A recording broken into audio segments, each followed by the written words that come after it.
I was doing a show recently and I was bombing, and in the middle of my set, I was accidentally heckled by someone's phone. So in the middle of my set, someone's Siri on their phone went off and said, "I'm sorry, I didn't quite get that." And that got the biggest laugh of the entire set.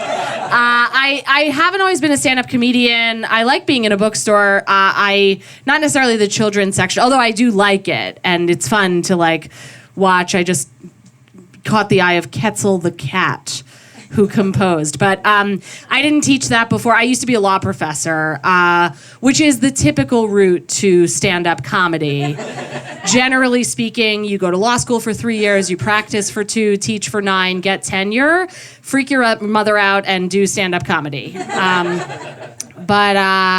Yeah, so I love doing this. This is my favorite thing to do. And when I started doing stand-up, I had been teaching law for 7 years at that point. So I was used to like getting up in front of people and saying stuff, but I would normally talk about hilarious topics like the rule against perpetuities or adverse possession. Now, some people know the jokes, but I had never just gotten on stage like as myself, you know?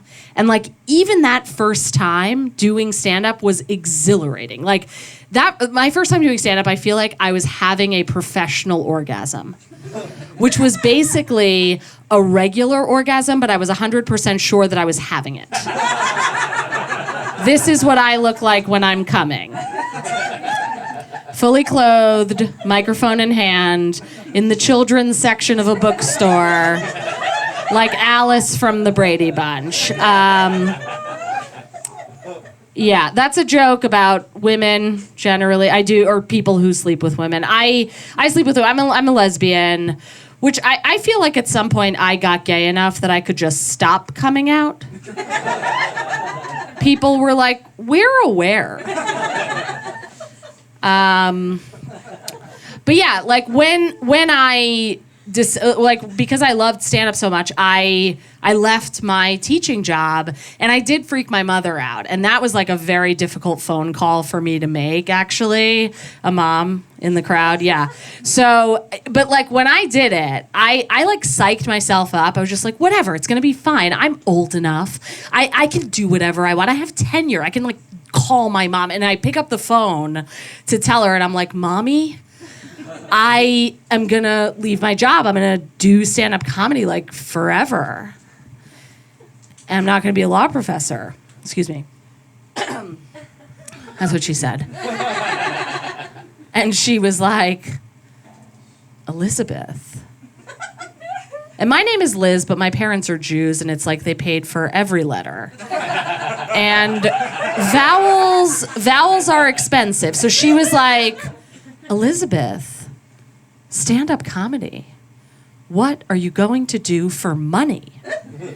And I didn't like that, so I just fired right back. I was like, "Well, Mommy, I could prostitute." She didn't like that, so she went next. She was like, "Oh, Elizabeth, I'm sure that would work." And yeah, like I was kind of insulted. I was like, my mommy doesn't think that I could prostitute? What does my mommy know from how I could prostitute? She doesn't see me in these streets. I could prostitute. And then I backed down and I was like, you know what? Mommy may have a point with this sick burn over here. Like, because what kind of prostitute would I be? Like, just hypothetically, I just started thinking about it. I think if I decided to be a prostitute, I'd be like an artisanal prostitute. You know, just like a little something different, right? The condoms are in that mason jar. Like, I think there are fishnets under these slacks. The lube is organic. I bought the handcuffs on Etsy. Anyway, so I just think like, and for those of you who are like, "Liz, it's 2019, it's not prostitute, it's sex worker." I just don't think there'd be that much sex in the work.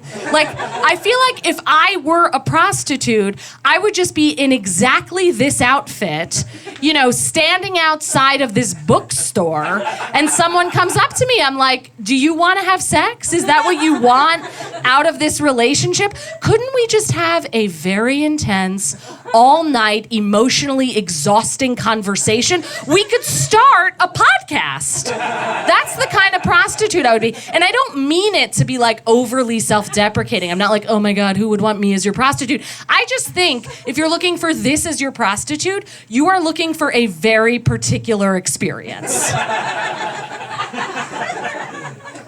Lesbians aren't great prostitutes. That's just a theory.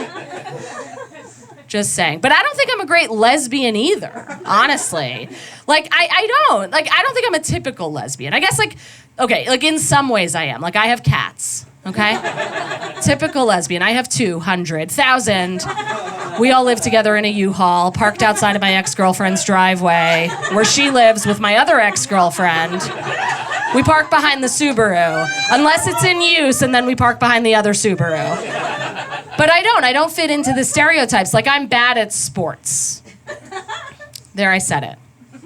Bad at sports. And a lot of lesbians are good at sports, But I'm not. I'm bad at sports, and I think I'm the worst kind of bad at sports because I look like I might be good at sports. And so I get drafted for teams for sports and then promptly kicked off of those teams for not knowing how to sports. I was on a basketball team. I got the ball once the entire season. Pretty sure that was an accident. And I had no idea what to do with it. I just stood there petrified. And then I was like, oh, I know. I will pass this to the referee. That's how I sports. But I'm recently engaged. And thank you, yeah. When I first came out as a lesbian, my mom was also not thrilled with that. She was like, couldn't you have just been a prostitute? I told my dad. He was like, I didn't quite get that. Just kidding. I've never told my dad until now. So anyway, but at first, my parents were not supportive of my being a lesbian. And then I started dating and then became engaged to a rabbi. And then they're like, oh, hold on, we're proud now. So they're into it. So I got engaged, and that means, for me, that I bought an engagement ring. Buying an engagement ring, that's a big deal, yeah? And when I bought it, I was like, oh, this is a big deal. But it's actually not the biggest deal of a purchase that I have purchased to signify the seriousness of my relationship. That was the dildo. Wonderful to talk about in the kids section. Oh, I think Sam and the Firefly covers this. Anyway, but when I purchased the dildo, that was another instance where I noticed that I was different from other lesbians. Here's what happened, okay? So I was over at my ex-girlfriend's house. Sometimes she lets me in from the driveway with the U-Haul and the cats. Anyway, so she's making me dinner, right? She's cooking pasta over here. I'm sitting over here talking to her, tasting the pasta. You get the vibe, right? And I was saying to her, I was like, you know what? It's getting pretty serious with Karen. I think I'm gonna buy a new dildo. And she stops in her tracks.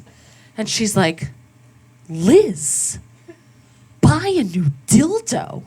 It was never gonna work out between us. Buy a new dildo. Liz, what are you talking about? Why would you have to buy a new dildo? You just take the old dildo, you boil some water in a pot, and you stick the dildo in the pot. And I hear her say this, and I immediately put down my fork, look around the room, and I'm like, which pot? But then she's like, oh, actually, what am I even talking about? Most of the ones that I've bought recently, I can put in the dishwasher. I'm like, there's literally nothing safe in this entire kitchen.